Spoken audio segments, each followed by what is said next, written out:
si ubwa mbere wibaza iki kibazo ndetse hari n'ahandi henshi wagiye unyura ushaka ibisubizo byacyo, gusa ntacyo byakumariye, ntacyo byagufashije. Uyu munsi kuri Ziso Media uraza gusobanukirwa n'iki wakora cyangwa se n'uburyo ki wakurusha gutakaza ibiro. Uburyo bwo gutakaza ibiro, ese bisaba imirire? Ni iki cyo gukora? Ese ni imyitozo ngororamubiri? Hari byinshi ubaza kuri iki kibazo, gusa Ziso Media twiyemeje kuguha ubusobanuro kuri buri kimwe cyose ukeneye kugira ngo usobanukirwe. Uyu munsi mu kiganiro sobanukirwa uko warengera umubiri wawe cyangwa se ubuzima bwawe. Turaza kugira ku ngingo ivuga ngo uburyo bwo gutakaza ibiro, imirire cyangwa se imyitozo ngororamubiri. Uri kuri Ziso Media. Niba utarakora subscribe, iki ni cyo gihe cyawe.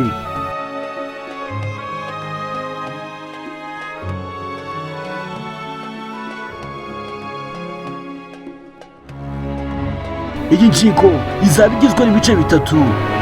Uzamenya icyo wakora kugira gutakaza ibiro, uzamenya mu makosa abantu bagenda bakora iyo bifuza gutakaza ibiro, ibyo bikaba bituma ntacyo bageraho cyangwa se buri cyo bagerageje kitabahira, bikaguma ari bya bindi. Aho ni mu gice cya kabiri nibyo tuzigira hamwe. Mu gice cya gatatu uzabona imbuto zagufasha kugira gutakaza ibiro.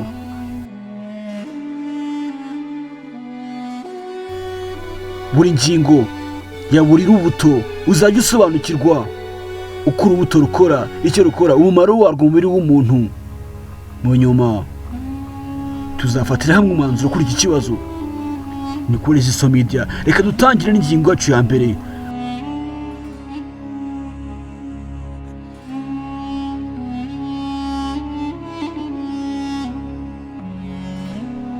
Urimo gutakaza ibiro, imirire cyangwa se gukora imyitozo ngororamubiri. Mu bihugu biri mu nzira y'amajyambere, kugira amagara mazima ni iby'agaciro kuri buri wese. Muzabona abantu benshi bakora imyitozo ngororamubiri kare mu gitondo cyangwa nimugoroba kugira ngo batakaze ibiro cyangwa bagumane imiterere y'umubiri wabo. Ariko iyo bageze mu rugo bafungura ibikubye bikaba ibyo batakaje. Abandi banywa amazi menshi bakanirinda kurya kugira ngo babungabunge imiterere y'umubiri wabo. Nyamara nyuma y'ibyo byose bagafata ibikubye kabiri ku byo bari bigomwe basanzwe bafata. Ibi birakomeza kugeza ubwo ubonye ko aho kugira ngo utakaze ibiro ahubwo wataye umwanya wawe. Ubusesenguzi bwakozwe ku bushakashatsi ku bijyanye no gutakaza ibiro burenga 700. Abantu benshi batakaje ibiro mu gihe gito biturutse ku kurya neza. Ibi bihamya ko gukora imyitozo ngororamubiri y'ubwoko bwose bubaho ku isi bitazigera bigufasha gutakaza ibiro mu gihe utitaye ku mirire yawe. Abantu benshi bakomeza guhakaza abatoza bashobora kubigisha uburyo bwiza bakoresha kugira ngo batakaze ibiro bihuye n'ibyo baba bashaka kubaka umubiri, gusa ntibageza ku musaruro bifuza nyuma y'ibyumweru byinshi cyangwa se amezi runaka bakora cyane.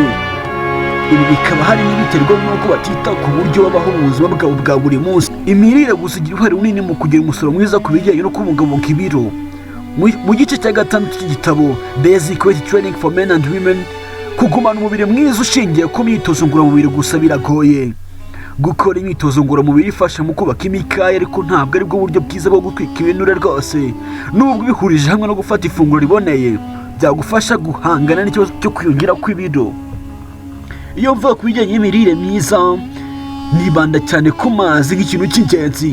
Bamwe batekereza ko kunoza imirire ari ukurya ibiryo birimo ibinure bike, nubwo nabyo bifite akamaro kanini mu igogora.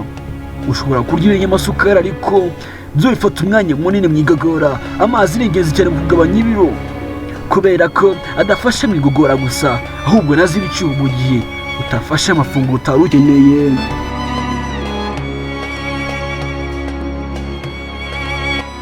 Kunywa amazi mbere yo kurya bifata umwanya munini wakagombye kujya mu mafunguro, bityo bigatuma urya bike kandi ntibigutere ikindi kibazo cyatuma wenda wafata ibitera imbaraga.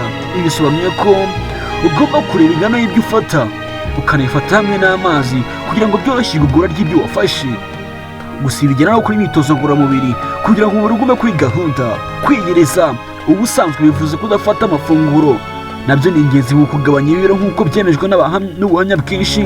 Kabone nubwo kwiyiriza bifite igikorwa gishingiye ku myemerere, ariko bikaba ari ngombwa kugira utuntu duke cyane wafata kugira ngo udahura n'isereri itewe n'isukari nke mu mubiri, kandi ukirinda kurenza nibura umunsi umwe wirije ubusa. Ibi ni ukubera ko bifasha mu kugabanya ibinure umuntu afata. Ibi ntabwo bifasha mu kugabanya ibiro gusa, ahubwo no mu kurinda indwara zitandura nk'indwara zifata imitsi cyangwa indwara y'igisukari. Inyandiko zimwe na zimwe zihamya ko binarinda gusaza.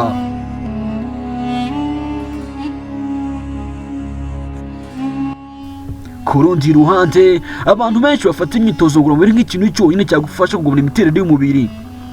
Batekereza ko kandi kubira ibyuya mu gihe ukora imyitozo bivuze gutakaza ibinure, maze bikabaho umutekano wo gufata ibindi byinshi ku mafunguro ya nyuma yaho. Ibi nta gaciro bifite, kubera ko wakagombye gufata ibinure bike aho kumva ko uzabitwika kugira ngo utakaze ibiro. Kandi muzabona umuntu umara amezi 2 akora imyitozo ngororamubiri, ariko nyuma yaho usanga nta kintu cyahindutse ku mubiri we, kubera ko atitaye ku mirire. Uracyari kuri Siso Media. Nimba utarakora subscribe, iki ni cyo gihe cyawe.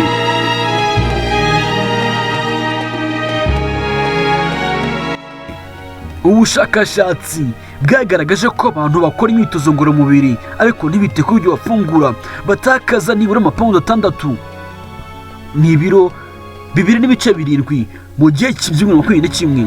Naho bahitamo gukoresha uburyo bw'imirire batakaza amapawundi 13, ubwo ni ibiri 10.3 mu byumweru 13 gusa bakoresha indyo iboneye. Ibi bikomeza kwerekana ko gukomatanya imyitozo ngororamubiri no kunoza imirire ari ingenzi cyane. Gusa ntushobora kwita ku mirire gusa mutekereze ko uzagira imikaya ikomeye cyane mu gihe udakora imyitozo ngororamubiri.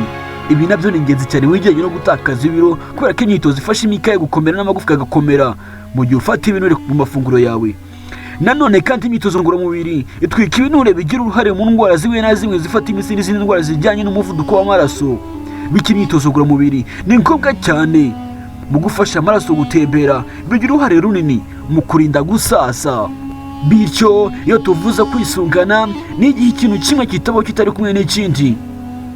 Gutakaza ibiro ntibishobora gukunda mu gihe hatabayeho ubwisungane hagati y'imyitozo ngororamubiri no kunoza imirire.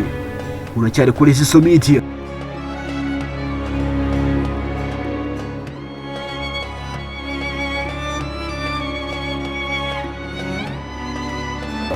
Bityo tugomba kwibuka ko nta bitangaza biba mu gutakaza ibiro no mu kwita ku mubiri.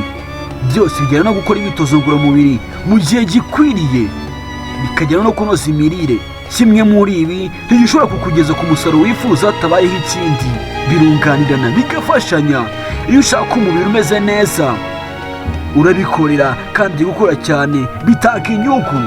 Hanyuma ugaha umwanya buri wese wifuza kumenya ko wageze kuri ubwo buryo ugaragaramo. Siso Media. Niba wakurikiranye uyu munsi ikiganiro gisobanukirwa uko warengera ubuzima bwawe, iyi nkuru yanditswe na Esperance Kaseneza. Ushobora kuyisanga ku rubuga Ole Health Magazine Organization. Siso Media. Ntuzi gutakoze subscribe. Ubutaha tuzaza turebera hamwe ni iki noneho cyangwa se ni makosa ki dukora mu gihe turimo turagabanya ibiro cyangwa se twifuza kugabanya ibiro. Ni Siso Media.